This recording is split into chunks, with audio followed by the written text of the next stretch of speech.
On the fateful morning of May 12, 1918, amidst the chaos of World War I, the Atlantic Ocean became the stage for an unlikely confrontation. The RMS Olympic, sister ship to the ill-fated Titanic, was no stranger to danger. But on this day, she would shed her luxury liner persona and take on the mantle of a warrior. Her adversary, the deadly German U-boat 103, a sleek, silent predator lurking beneath the waves. This is the minute-by-minute timeline account of that deadly encounter. 5:30 a.m., calm waters and a quiet morning. The RMS Olympic cruised steadily through the North Atlantic near the Isles of Scilly, 500 nautical miles southwest of Ireland, in the North Atlantic Ocean.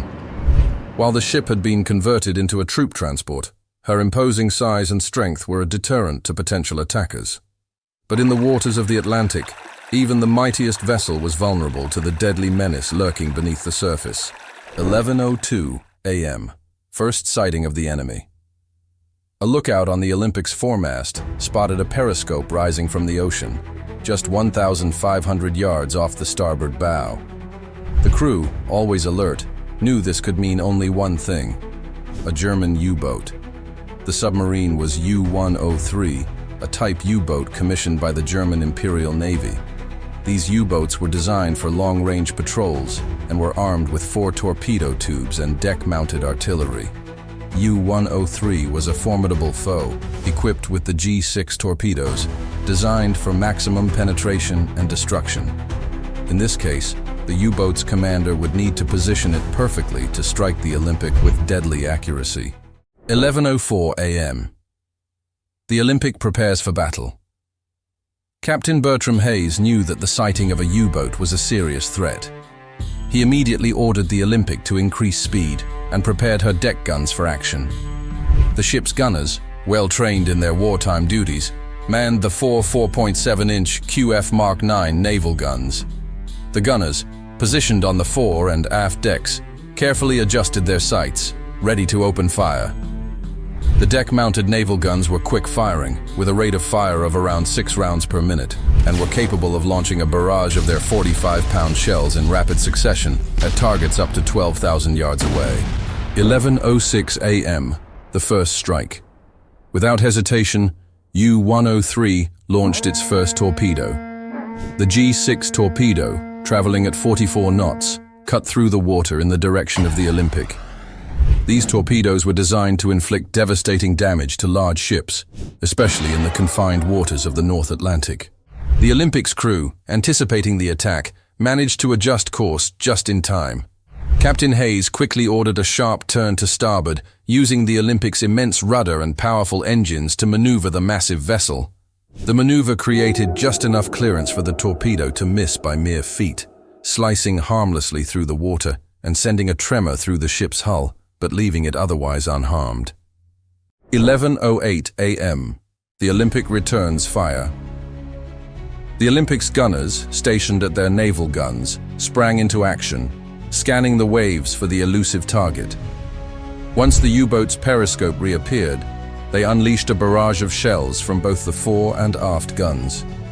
The air filled with the deafening roar of gunfire as each shot left a fiery trail toward the water's surface. The shells landed perilously close to U-103, sending towering plumes of seawater skyward. The U-boat's low profile made it a difficult target, but the gunners fired relentlessly. Though their shots didn't directly hit, they kept the U-boat off balance, delaying its next torpedo launch. The gunners' precision and rapid fire were vital to keeping the submarine on the defensive. 11:10 a.m. The U-boat strikes again. With a renewed sense of urgency, the U-boat fired its second torpedo, aiming for the Olympic's vulnerable bow. The deadly projectile sped toward its target, intent on crippling the massive ship. Once again, thanks to the Olympic's rapid speed and Captain Hayes's quick thinking, the ship managed to evade the second torpedo, which passed under her keel without detonating. The crew breathed a sigh of relief, but the danger was far from over. 11:11 a.m., the bold decision to ram.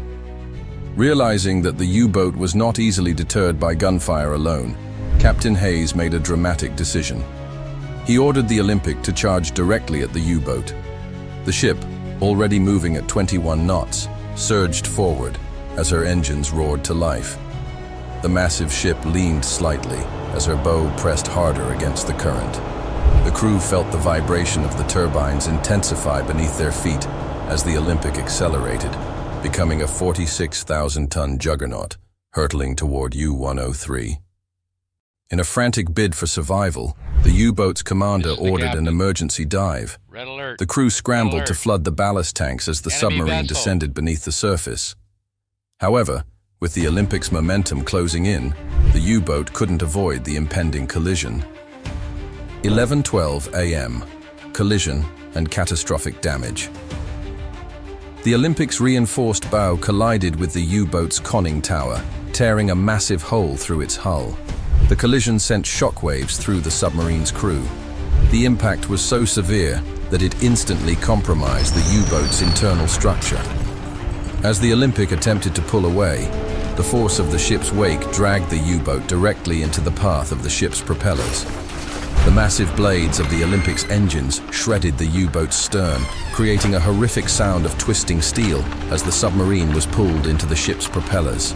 The U-boat's forward and aft sections were torn apart, and within moments, the wreckage began to sink beneath the waves. The Olympic's victory seemed assured as the remaining pieces of the German vessel were consumed by the cold, dark waters of the Atlantic. 11:13 a.m. U-103's crew is thrown into icy waters.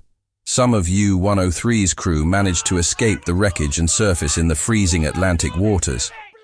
The temperature hovered just above freezing, and without any immediate rescue, the survivors found themselves at the mercy of the ocean. The men clung to pieces of the U-boat's wreckage, struggling to stay afloat. But the icy waters quickly took their toll. Many of the survivors succumbed to hypothermia within minutes of hitting the water. Only a few, weak and disoriented, managed to hold on long enough to be picked up by a rescue boat hours later. 11:14 a.m. U-103 becomes a sunken tomb. With a final gasp of bubbles, the U-boat sank into the depths of the North Atlantic. The Olympic's crew stood on deck, watching the oil slick spread across the water's surface as a grim reminder of the battle fought. The Olympic had triumphed, but the cost of war was ever present in the cold, churning sea.